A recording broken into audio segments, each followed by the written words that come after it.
কি রান্না এখন? এই দেখো আল্লাহর রহমত, পায়ে হাঁটিয়ে আইছে দেখছো। ওই বড় ভাবির বাবুর আকিকা দিছে দেখছো, 2 জনক মাংস দিয়ে গেছে, খাসির মাংস। অনেকদিন থেকে খাইও না, আল্লাহ একে পায়ে হাঁটি দিয়ে পাঠাইছে রহমত। তো সেই খাসির মাংসই রান্ধিতেছি, মায়ের তোমাদের দিছে একটু আর আমাদের দিছে। এই মাংস একখানে করে রান্না করতেছি দেখছো। গ্রামের জিনিসের রহমত আলাদা। হ্যাঁ, আমার মিরাজকে একটু দিছে। তো ওই অনেকদিন খাইও না, পায়ে হাঁটি রহমত আছে, সেই জন্য রান্না করতেছি। এ দেখো আদা রসুন বাস্তা, মরিচের গুঁড়া, তারপরে যে পেঁয়াজ কুচি, এইসব মাংস কিন্তু হাতে মাখায় রান্না করলে বেশি টেস্ট হয়। তারপরে ধনিয়ার গুঁড়া, হলুদের গুঁড়া সব একসাথে মশলাগুলো দিয়ে এটা আমি হাতে মাখাবো। তার সাথে যে আলু কাটি রাখিছি, নতুন নতুন আলু, তাও লাল আলু, এসব আলু দিয়ে মাংস রান্না করলে সেই মজা হয় যে।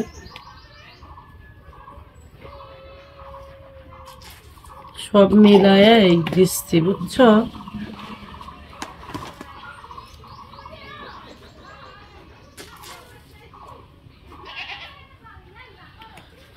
গ্রামের মানুষ বছরে কেউ আছে বছরে 20 বার 100 বার গরু মাংস খায়। আল্লাহ পাক রহমত করেছে, তাদের সামর্থ্য আছে, তারা খায়। আর গ্রামের যারা মধ্যবিত্ত মানুষ, তাদের গরুর মাংস তো দুঃস্বপ্ন, খাসির মাংস আরো দুঃস্বপ্ন। তো আজকে ঘর বয়ে ধরো কিছু 1 বছর পরে হাঁটিয়ে এসে খাসির মাংস, সেটাই মজা করি রানবো। ছোট ননদ আছে, তুমি, ননদ, বাচ্চা, শাশুড়ি, সবাই মিলে আজকে মজা করি। এই খাসির মাংস আমরা খাবো। এই দেখো হাতে মাখাইতেছি, ছেলেটার মনে হয়। তো সেই আকিকার মাংস বড় যা দিয়ে গেছে, ভালোই। গ্রামের আসলে পরিবেশগুলো এরকম রেশারেশি থাকলে হয় কি, এই যে দেখো আব্বু কত সুন্দর হয়েছে। এই ন্যাংটা দেখে সরাও, ওই ন্যাংটা সরাও। তো হচ্ছে তুমি আইসো না আব্বু, ন্যাংটা দেখালে ভিডিওটাই আমার চলবে না। তো সুন্দর করে যে মাখায় রান্না করতেছি। অনেকদিন পর রহমতে খাবার। আসলে কার গ্রামে এরকম আকিকা করলে বা হচ্ছে তোমার সুন্নত দিলে এরকম মাংস বাড়ি বাড়ি দিয়ে যায়, এরকম পরিবেশ কোন কোন জায়গায় আছে, তোমরা যদি সবাই আমার ভিডিওটা দেখো অবশ্যই একটু কমেন্টস করে জানাবে। হ্যাঁ, অনেকদিন পর পর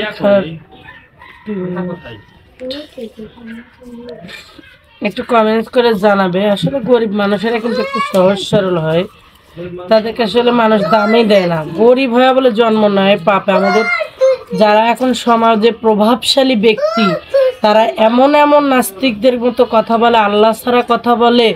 তারা বলে যে গরিব হয়ে জন্ম নেয় পাপ। কেন তোমরা সমাজে গরিব হয়ে জন্ম নিচ্ছ? কিন্তু আমার আল্লাহ দেখো অপর দিকে গরিবদের জন্য ব্যবস্থা করছে। ধনীর 100 বছর আগে গরিবরা জান্নাতে যাবে। তো সব মিলিয়ে আসলে মাঝে মাঝে মনে হয় যে গরিব হয়ে ভালোই হয়েছে। এখন কষ্ট করলে পারে ওই দুনিয়ায় ভালো হবে, সেটা মনে হয়। তো যাই হোক, কষ্ট করতেছি, কষ্ট সৃষ্টি মানুষের জীবন, ভালো মন্দ মিলাই। সমাজ বিরোধী কিছু করা যাবে না। সমাজে বাঁচে থাকলে গরিব ধনী সবারই শুকরিয়া আদায় করতে হবে আল্লাহর কাছে, এটাই আসলে সত্যি কথা। তো আমরা তো সবাই আল্লাহকে ভুলে যাই, খালি ধন সম্পদ কি করে করব, কাকে কে ঠকাবো, কার জমির আল ঠেলিয়ে আমরা একটু জমিটা বৃদ্ধি করব। আসলে মানুষ এরকমই করে। তো শ্বশুর বাড়ির বৌদির মানুষ আমি ভিডিও বানাই, অনেকজন অনেক কথাই বলে। তো এই ভিডিওটার মাধ্যমে সুখ দুঃখ নিয়ে একটু তোমাদের সাথে আমি বললাম। রান্নাবান্না থেকে শুরু করে সব প্রকারেই বললাম। আজকে জুম্মা মোবারকের দিন, আকিকারও মাংস পাইছে অনেকদিন পরে, শুকরিয়া করে তাদের জন্য দোয়া করে আমরা খাবো। তোমরা সবাই আমাদের জন্য দোয়া করো, আমাদেরও যেন একদিন শনাক্ত হয়। তা ভালো থাকো, সুস্থ থাকো, সবাই আমার জন্য দোয়া করো।